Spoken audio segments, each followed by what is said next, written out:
Hey there guys, how's it going? So you probably know by now, but obviously there is a brand new Kairi medal in the game to take advantage of the new buff cap being raised up to plus 15 across the board. And they couldn't help themselves, immediately brand new Kairi to take advantage of that and pretty much blow the buff cap immediately out of the water. So, we'll talk about the banner itself in a bit because they are going after free to play pretty hard in 2019. They're like, let's set this thing off right. Anyway, let's talk about what the medal actually does. So we'll talk about two effects right now. It's a Supernova Medal, so it's Supernova Kingdom Hearts 3 Kairi, I think. I think that's what the title is, I don't know. I'm pretty sure that's what it is though. In terms of the buffs and debuffs, okay, so let's keep in mind the current buff cap is plus and minus 15. So, General Strength, plus 15, straight away already reaches the cap. PSM, plus 12 across the board. Technically the cap is plus 16 for that right now because obviously the pet can boost you up one more additional rank. So, I mean, technically she gives you 13 out of 16 if you want to think about it like that. And she gives you 7 out of the 15 upright. So, upright can obviously use a lot of work. Here's the kicker though, she's not an overwrite medal, she's a regular buffer. What that translates to, for all of you guys paying attention, is if you get extra attack on this thing,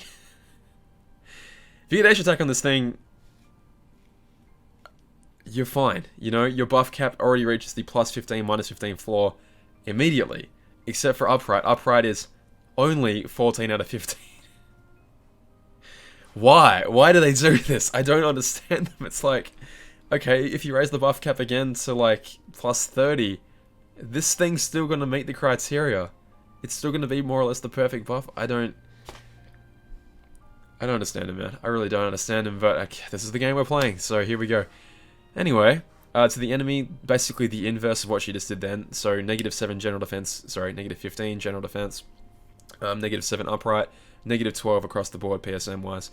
Adds 2 to the counter, gives you a cure and the Asuna buff as always, and adds 10 to the gauges. So again, extra attack on this thing is what you want more than any other medal in the entire game. This thing is incredible with extra attack. There's nothing else to say.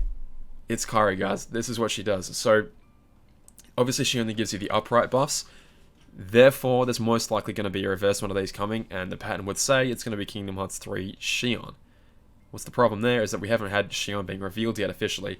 All the artwork for like, for this Kingdom Hearts 3 Kairi and the Kingdom Hearts 3 Riku, for example, is all official renders that they put out. They don't have one yet for Xion because obviously she's very, very, very tied to the story of Kingdom Hearts 3 and they probably want to keep her under wraps. Now that being said, let's take a look. So, the duration of this banner right here, we can go ahead and flick that over to this one right here. Might as well zoom that in for you guys. So, the duration of this banner right here is 10 days, well 9 days rather. It's going to end at the very end of the 9th of December. Now, there's a trailer releasing on the 10th. Would it be far-fetched to say that Xion would be revealed on the 10th in that new trailer? And with that, the Xion medal is revealed to be, you know, once this Kairi banner goes away, the Xion banner comes in and replaces it? I mean, it's not out of the realm of possibility. I'm not saying it's going to happen, but it's not out of the realm of possibility. Before we talk about the rest of the banner, let's just go back. So, like I did mention, she's a Supernova Medal. Oh, sorry, I should forget to mention that she also raises the the guild increase to 150%, beating Ira's best of 120 right now, and I guess Mickey's as well. So, trouble in paradise, basically. Anyway, what happens when you activate her Supernova? Okay. That gives you quite literally perfect buffs for 2 attacks. So, you activate the Supernova, the very first attack is the Supernova itself going off, and then one more attack immediately following that has the complete and utterly perfect set of buffs in the game right now. So plus 15 across the board to both upright and reverse, plus 15 general strength, plus 15 PSM, as well as the the complete debuffs to complement that as well, -15 across the board. That's insane.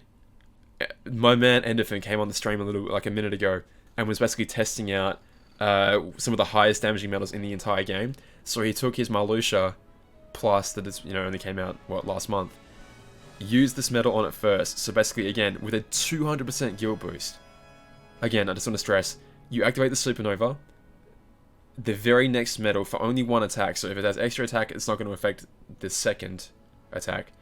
The very next medal is going to come in and get those ridiculous amount of buffs applied to it. And then after that, your buffs will fall back down to whatever the previous limit was. So, he was coming in, used the Supernova of this, did a ridiculous, insane amount of buffs, and then used the Marluxia, And against a regular grounded enemy, not even a raid enemy, what did he hit, man? I think he hit like almost 10 digits. It was like 958 million or something. It was an absurd, ridiculous amount of damage. So we're already at the buff cap. I can't understand why they don't just like slowly progress you up to it. They have to immediately drop this hammer and bring us immediately up to the buff cap. It's like lunatics. They're absolute freaking lunatics. Anyway, again, I want to stress only 2 attacks for the Supernova. So just think about when you want to use that when you're playing offensively. In PvP, it's kind of weird. From what I understand, in PvP, it will activate on the very, very first medal. When you're being, if let's say you have that, and you have Kairi in slot 1, for example. No matter where the Kairi is, the Supernova is always going to activate on slot 1. So, for defensive setups, you could potentially want to have your strongest medal at the front. I mean, there are some Keyblades that might facilitate that, like Starlight has its strongest multipliers at the front, at least at lower levels. So that could kind of work for that, maybe? I don't know, it's something to play around with, but offensively in PvP, and anything else rather, you basically want to save it for your strongest possible medal, and then just go activate, and away you go. Crazy, completely crazy.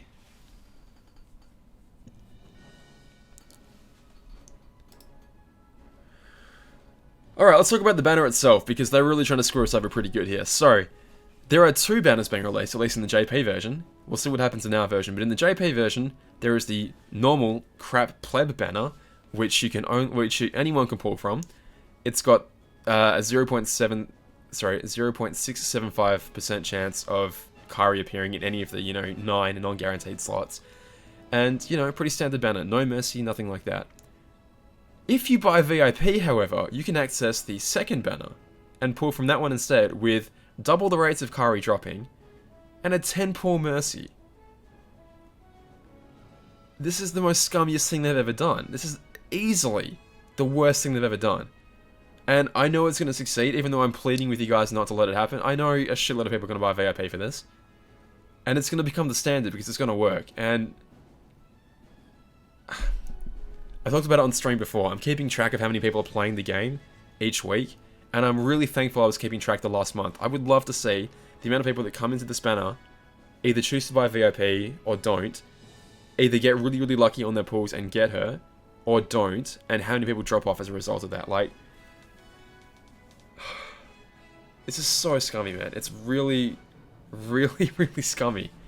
There's nothing else to say. It's like, I've been talking about it for a while. I don't think there's enough people playing the game anymore to make them the kind of money they think they were going to make on it. I imagine a lot more players will re-enter the game after Kingdom Hearts 3 is released. It's just ridiculous, man. It's completely and utterly insane.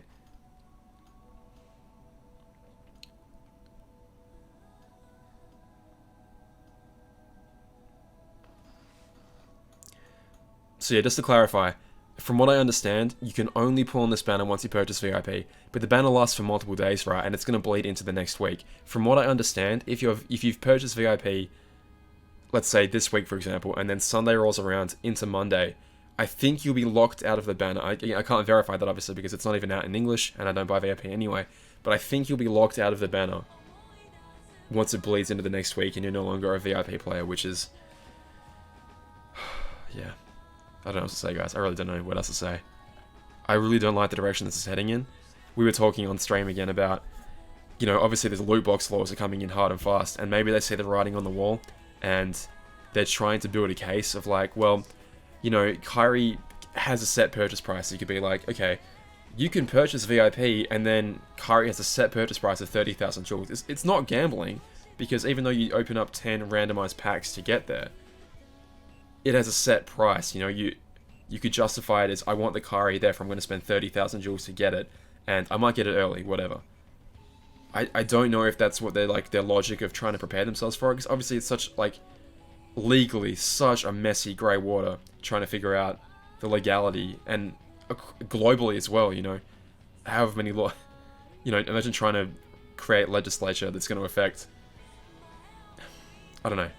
It's insane. It's all I'm trying to get at. It's like, Belgium, obviously the game has been banned in Belgium now, and there's barely any time left that Belgian players can actually play it. They'll get their Starlight code, but that's pretty much it.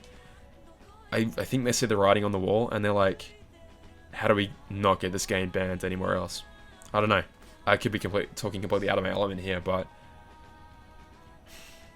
I've always sort of thought mercy pools might be their way of skirting around that legally, of like, you know, it's not like a loot box in a game like Overwatch or whatever. It's like, no, if you open up a certain amount of these things, you will definitely get that one prize that we're offering, which in this case is Kairi, which I think might give them a leg to stand on, in opposed to other games where it's like, open up a random pack, it could have literally anything in it.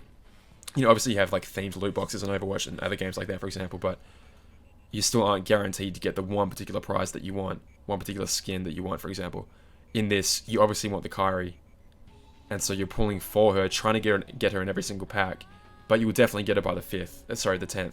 And for that reason, they could be like, yeah, well, you know, she has a defined set purchase price. It's not gambling because you know how much you have to spend to get to her. That's what I'm getting at. So I don't know. It's worrying. It's worrying in any case. Anyway.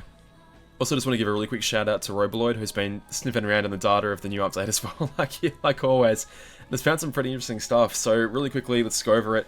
So the premium tickets and platinum tickets, obviously sequels, if you will, to the gold, silver, and bronze tickets we have right now. If I had to guess, let's say there is a hypothetical tier 9 that comes out eventually, although if he did find a new icon for tier 9 medals, he didn't share it, but obviously that's entirely his prerogative to share whatever the hell he wants to. If tier 9 exists, then platinum tickets rather could be spent on, you know, tier 7, 8, and 9 if I had to guess. Evolution fairies? Maybe, I don't know. Premium tickets though. If I had to guess, premium tickets would be for like a limited banner that, let's say, it rotates once a month or something. I don't know, I'm just making this up. And you spend your premium ticket and you walk away with a limited selection of medals from, I don't know, let's say it's like a foreteller themed banner or something, and you go ahead and you pull off this banner and you're guaranteed to get, like, let's say 1 of the 5 foretellers. I'm just making up an example, you know what I mean? Like, it could be like a Kingdom Hearts 3 EX banner where you have like Riku EX, Kairi EX, Sora EX or something, I don't know. And you could spend premium tickets in that way, and maybe you get them through VIP, that sounds more likely, and therefore you can either choose, it's like different to a VIP medal in that you can choose to save up your premium tickets and then spend them all on one big banner later on, or you can spend them as you get them. I don't know. I'm really curious to see where that goes. And again, all of that was 100% speculation, so feel free to completely ignore that. The reflect ability, really interesting. So I've been saying for a while, you know, the jump between defense boost 4 to defense boost 5 was pretty noticeable. 5 to 6, not super noticeable. And 6 to 7, I mean, you can't really go much higher than what we do right now. Like, we're shaving off over 90% of the damage right now. So the jump between 5 to 6, I think, was pretty small. And which is just, you know, the law of diminishing returns, basically. We can't really get that much closer to 100% before each defense boost skill sequentially starts becoming more and more useless. So I was saying back then, well, if they want to give better defensive medals, defensive skills rather, they might start including reflect into that list, and well, it seems like that's finally starting to happen now. So I imagine you'll take a certain amount of damage, and if that reflect skill triggers, it could have like a tiny activation rate. But let's say, again, I'm completely speculating here, but let's say you have a medal that comes in and attacks you and reflect triggers on that. It could then reflect back like, I don't know, 5% of the damage or something. And that way you could start again from scratch. You could have like reflect 1, reflects back like 5% of the damage, and you could start building back up again, and reflect 2, reflect 3, reflect 4, and that could be something, you know, 2019 defensive skills, you know, that could be the kind of skill you give away in the Coliseum as an incentive for people to keep playing. I don't know. It's definitely going to be interesting. I mean, God, I shudder to think like a reflect 100% could exist one day. I don't know. I don't think it's going to block. See, it's tricky. In Union Cross, in Key, it blocks all damage to a point, you know, but once they score a crit, then it breaks. I don't know if they can work in Union Cross, just because, I mean, some bosses only deal like 1 hit. Could you just completely tank an entire hit from a boss with this kind of skill? I feel like it'll be a significant damage reduction, but maybe not a full 100% damage reduction. I don't know. We'll see. Again, they might not implement this for weeks, if not months anyway, but it could be soon. We never know. The buff and debuff cap was being revealed to go up to 20, apparently. Huh? Scratching my head already. I don't know, man. That's obviously PSM buffs can go up to plus 16 right now if the pet activates and takes you basically past the natural limit of plus 16. So the pet could take us even further. The pet could be like general attack buff plus, you know, plus 5 or something, and boost us up all the way to plus 20. I don't know. It could definitely happen. I mean, it's probably the most likely that the pet will boost you some way, because we've just seen the new Kairi and she only takes you to plus 15. I don't know, man. I don't know. Sorry, it's really late at night. I'm talking absolute gibberish. Thank you guys very much for watching. Kairi want to shoot herself in the head. The game is going very, very, very pay to play, more so than ever before, and it's really pretty disgusting. So let me know what your thoughts are, guys. Are you going to try and pull for Kairi? And if you get her, great. If you don't get her, time to call it quits. I don't know, man. It seems like that's the way of the world right now. I really hope... I really want this game to survive and thrive in 2019. Like, obviously, we're going to get a huge influx of players when Kingdom Hearts 3 is released. Like, I'm sure they'd be nuts not to include some sort of, like, free Jules code or some incentives for going from Kingdom Hearts 3 into Union Cross. And story is probably going to be one of those huge hooks of, like, they're going to leave a bunch of threads out there that Union Cross is going to want to resolve. They want people in this game, right? Because it's much easier and much more beneficial to get people consistently, constantly paying, you know, 15, 20 bucks a week for VIP, depending on your region, versus one-off purchase of $60 for Kingdom Hearts 3 that cost millions and hundreds of people to develop it, and all these years and all these trailers and build-up and everything else, versus Union Cross, where they charge 15 bucks for... This week, they charged 15 bucks for one no-heart medal, effectively. Like, I don't know, man. I don't know. I guess they're trying to make VIP more appealing. It's their choice to do that, but I feel like it might be too little too late at this point. I don't know. I don't want to sound too down on this game. Again, I genuinely hope it survives and thrives in 2019, but I'm worried about it. Anyway, I'm definitely rambling now, so see you later, guys. Thank you so much. All the best. Bye.